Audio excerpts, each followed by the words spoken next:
पाठ 11 बाल गोविंद भगत। लेखक रामवृक्ष बेनीपुरी। विधा रेखाचित्र। प्रश्नोत्तर। प्रश्न 1। खेतीबाड़ी से जुड़े गृहस्थ बाल गोविंद भगत अपनी किन चारित्रिक विशेषताओं के कारण साधु कहलाते थे? उत्तर। प्रस्तुत पाठ का केंद्र बिंदु बाल गोविंद भगत का चरित्र गुणों की खान है तथा वे अपनी निम्न विशेषताओं के कारण साधु कहलाते थे। नंबर 1। आचरणगत शुद्धता के कारण। भगत जी कभी झूठ नहीं बोलते, व्यवहार में खरापन रखते, दो टूक बात करने में संकोच नहीं करते थे, व्यर्थ के विवादों से दूर रहते तथा बिना पूछे किसी की वस्तु नहीं छूते थे। 2। सच्चे साधक। बाल गोविंद भगत कबीर को साहब मानकर उनके दिखाए मार्ग पर आजीवन चलते रहे। कबीर के गाए पद ही भगत जी की वाणी का श्रृंगार बने। 3। निर्मोही। गृहस्थ जीवन जीकर भी वे मोह माया से नहीं बंधे। पुत्र की मृत्यु को उत्सव रूप में मनाना, आनंद पूर्वक मनाना, यह सिद्ध करता है कि वह साधु ही थे। 4। संयमी। सब चीजें साहब की मानकर सारी पैदावार मठ में समर्पित कर प्रसाद रूप में ग्रहण करना, गंगा यात्रा में कई दिन तक उपवास रखना, नियमों का पालन सख्ती से करना उनके संयम के सुंदर उदाहरण हैं। प्रश्न 2। भगत की पुत्रवधू उन्हें अकेले क्यों नहीं छोड़ना चाहती थी? उत्तर। कर्तव्य भाव के कारण। पुत्रवधू होने के कारण ससुर की सेवा करना वह अपना धर्म समझती है। उसे चिंता थी कि उसके चले जाने पर भगत जी के खाने पीने का ध्यान रखने वाला कोई न होगा। वृद्धावस्था के कारण। भगत जी वृद्ध हो रहे थे। पतोहू को उनके स्वास्थ्य की चिंता थी कि बीमार पड़ जाने पर उनकी देखरेख कौन करेगा, जैसे प्रश्न उसे जाने से रोक रहे थे। प्रश्न 3। भगत ने अपने बेटे की मृत्यु पर अपनी भावनाएं किस तरह व्यक्त की? उत्तर। भगत ने अपने बेटे की मृत्यु पर अपनी भावनाएं निम्न तरह से व्यक्त की। नंबर 1। पुत्र के शव को आंगन में चटाई पर लिटाकर सफेद वस्त्र से ढक दिया तथा उस पर कुछ फूल और तुलसी दल भी बिखरा दिए। 2। सिरहाने चिराग जलाकर रख दिया, वह प्रभु भक्ति के गीत गाए। 3। मृत्यु आत्मा और परमात्मा के मिलन का पर्व है, यह मानते हुए विलाप करती पतोहू को उत्सव मनाने के लिए कहा। 4। अपने पुत्र का अंतिम संस्कार अपनी पुत्रवधू से कराया। हिंदी क्षितिज भाग 2 गद्य खंड पाठ 11 बाल गोविंद भगत। लेखक रामवृक्ष बेनीपुरी। विधा रेखाचित्र। प्रश्न 4। भगत जी के व्यक्तित्व और उनकी वेशभूषा का अपने शब्दों में चित्र प्रस्तुत करें। उत्तर। बाल गोविंद भगत मंझोले कद के गोरे चिट्टे व्यक्ति थे। लंबी दाढ़ी या जटाजूट तो नहीं रखते थे, किंतु उनका चेहरा हमेशा सफेद बालों से जगमग रहता था। कपड़ों के नाम पर कमर में एक लंगोटी मात्र और सिर पर कबीर पंथियों की सी कनफटी टोपी पहना करते थे तथा सर्दियों में एक काली कंबल ऊपर से ओढ़ लेते थे। मस्तक पर रामानंदी चंदन का टीका और गले में तुलसी की जड़ों की एक माला पहने रहते थे। भगत जी कबीर को साहब मानते थे। वह एक सदगृहस्थ साधु थे।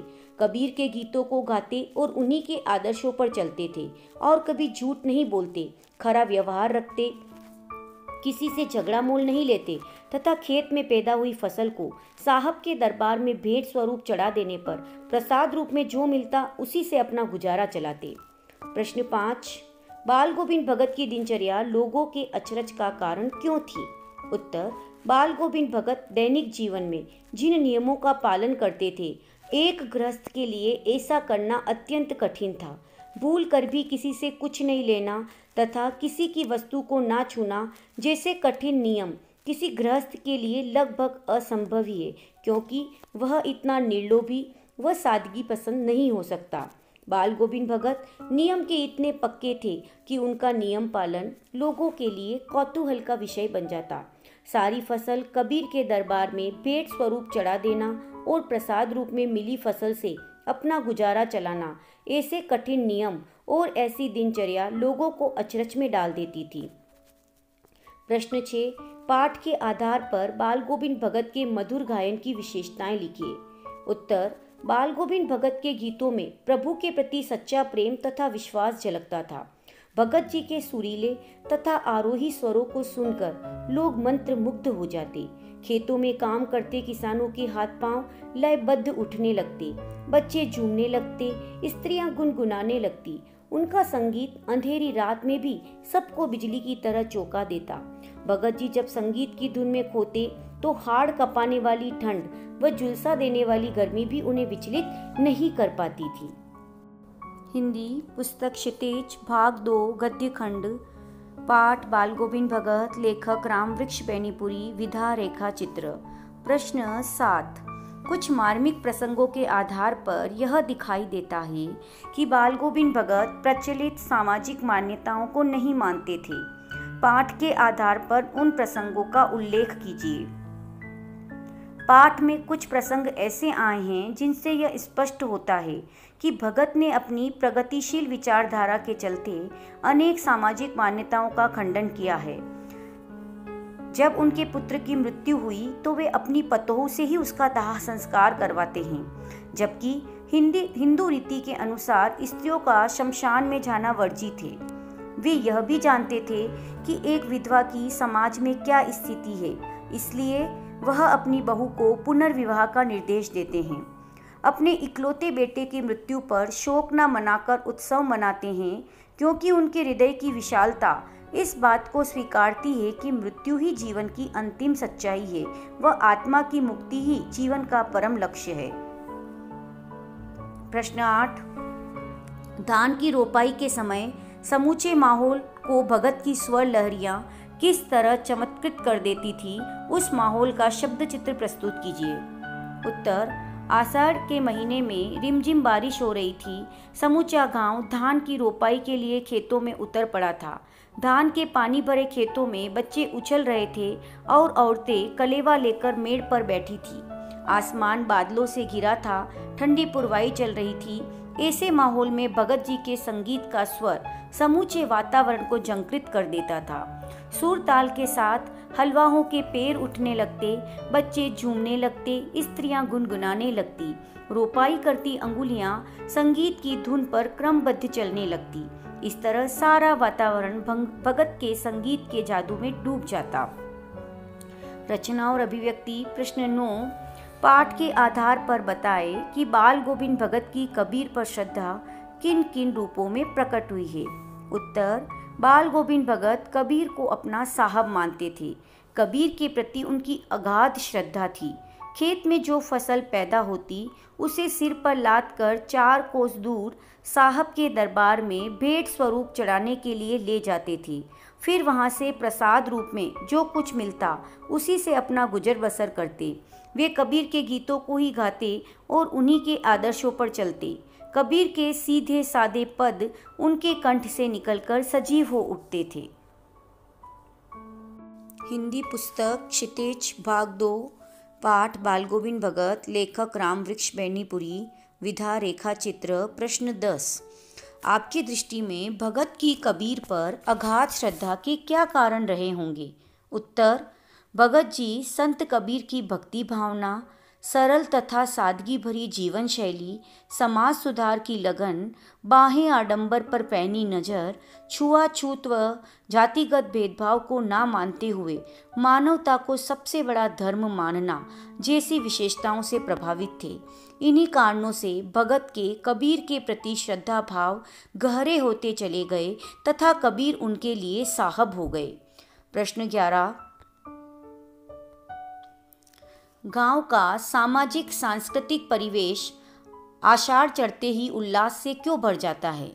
गांवों में आजीविका मात्र कृषि और पशुओं पर निर्भर होती है और ग्रामीण व्यक्ति अपने खेतों की हरियाली के लिए वर्षा पर निर्भर रहते हैं। आषाढ़ मास में वर्षा का आरंभ होता है। वर्षा ऋतु के आते ही गांव का सामाजिक परिवेश उल्लास से भर जाता है। प्रचंड गर्मी से तपती धरती की प्यास बुझती है व लोगों को शीतलता का एहसास होता है। ऐसा लगता है कि सारा गांव खेतों में उतर आया है। सर्वत्र हरियाली छा जाती है। वर्षा की रिमझिम फुहार एवं ठंडी पुरवाई संपूर्ण वातावरण को आनंदमय कर देती है व खेतों में रोपाई आरंभ हो जाती है। प्रश्न 12 ऊपर की तस्वीर से यह नहीं माना जाए कि बाल गोविंद भगत साधु थे। क्या साधु की पहचान पहनावे के आधार पर की जानी चाहिए। आप किन आधारों पर यह सुनिश्चित करेंगे कि अमुक व्यक्ति साधु है? उत्तर, साधु की पहचान उसके पहनावे से नहीं बल्कि उसके चरित्र एवं आचार व्यवहार से करनी चाहिए। आजकल समाज में बगुला भक्तों की कोई कमी नहीं है। लोग आए दिन नकली साधुओं की ठगी का शिकार होते हैं। बाल गोविंद भगत पाठ के आधार पर कहा जा सकता है कि सच्चे साधु होने का प्रमाण उस व्यक्ति का आचरण तथा मानवीय गुण होते हैं। व्यक्ति को तन से नहीं मन से साधु होना चाहिए। उसकी रहन सहन में सादगी हो, व्यवहार में सच्चाई हो, दया तथा परोपकार की भावना हो, सांसारिक मोह माया से निर्लिप्त हो, वही व्यक्ति साधु कहलाने का अधिकारी हो सकता है। हिंदी पुस्तक क्षितिज भाग 2 पाठ बाल गोविंद भगत, लेखक राम वृक्ष बेनीपुरी, विधा रेखा चित्र, प्रश्नोत्तर। प्रश्न 13, मोह और प्रेम में अंतर होता है। भगत के जीवन की किस घटना के आधार पर इस कथन का सच सिद्ध करेंगे? उत्तर, मोह और प्रेम मनुष्य के हृदय के दो भिन्न भाव हैं। एक अगर व्यक्ति को कमजोर बनाता है तो दूसरा उसके चरित्र को दृढ़ता प्रदान करता है। मोह उसे सांसारिक माया जाल में उलझाए रखता है, जबकि प्रेम उसे मुक्त कर देता है, उसे परमात्मा से मिलाता है। भगत जी के जीवन की जो घटना इस कथन की सत्यता को सिद्ध करती है वह है उनके इकलौते पुत्र की मृत्यु। भगत अपने पुत्र से प्रेम करते थे, मोह नहीं। तभी उसकी मृत्यु पर दुख प्रकट करने की जगह उत्सव मना रहे थे। यह उनका पुत्र प्रेम ही था जो उसकी आत्मा का परमात्मा से मिलन पर उत्सव मना रहा था। यदि उन्हें बेटे से मोह होता तो उसकी मृत्यु उन्हें विचलित कर देती। एक सामान्य तथा विशेष स्वभाव वाले व्यक्ति में यही अंतर होता है। सामान्य व्यक्ति अपने प्रियजन से बिछड़ने पर मोहवश विक्षिप्तावस्था तक पहुंच जाता है। परीक्षा उपयोगी अतिरिक्त प्रश्नोत्तर। प्रश्न 1, बाल गोविंद भगत पतोहू के पुनर्विवाह के रूप में समाज की किस समस्या का समाधान प्रस्तुत करना चाहते हैं, स्पष्ट कीजिए। बाल गोविंद भगत ने पतोहू के भाई को बुलाकर उसे पतोहू के पुनर्विवाह का आदेश दिया। यहाँ बाल गोविंद भगत समाज में उपस्थित विधवाओं की समस्याओं की ओर ध्यान दे रहे हैं। उन्होंने इस समस्या का समाधान विधवा पुनर्विवाह के रूप में प्रस्तुत किया है, क्योंकि भगत यह अवश्य समझते होंगे कि विधवा जीवन अत्यधिक कष्टदायक होता है और भगत नहीं चाहते थे कि उनकी पतोहू का सारा जीवन वैधव्य की व्यथा झेलते हुए बीते। प्रश्न 2, बाल गोविंद भगत की मौत उन्हीं के अनुरूप हुई, लेखक ने ऐसा क्यों कहा? बाल गोविंद भगत की मौत उन्हीं के अनुरूप हुई। वे हर वर्ष गंगा स्नान करने जाते। उनका विश्वास संत समागम और लोक दर्शन पर अधिक था। किसी से भिक्षा नहीं लेते थे, घर से खाकर चलते और लौटकर घर पर ही खाते। बूढ़े हो गए थे। एक बार वे लौटे तो तबीयत खराब रहने लगी। दोनों समय स्नान करना, ध्यान, गीत, खेतीबाड़ी देखना आदि के कारण दिन पर दिन उनका शरीर कमजोर होता गया। सब लोग उन्हें नहाने धोने से मना करते, आराम करने के लिए कहते, पर भगत जी हंसकर टाल देते। एक दिन शाम के समय गीत गाते हुए उनका स्वर बिखरा हुआ लग रहा था। अगले दिन भोर में किसी ने भी उनका गीत नहीं सुना। इस प्रकार भगत जी अंतिम क्षण तक संगीत साधना में लीन रहे, ऐसा ही वे चाहते थे। मृत्यु की चिंता ने उन्हें कभी संतृष्ट नहीं किया, इसलिए मृत्यु के भय से वे कभी विचलित नहीं हुए।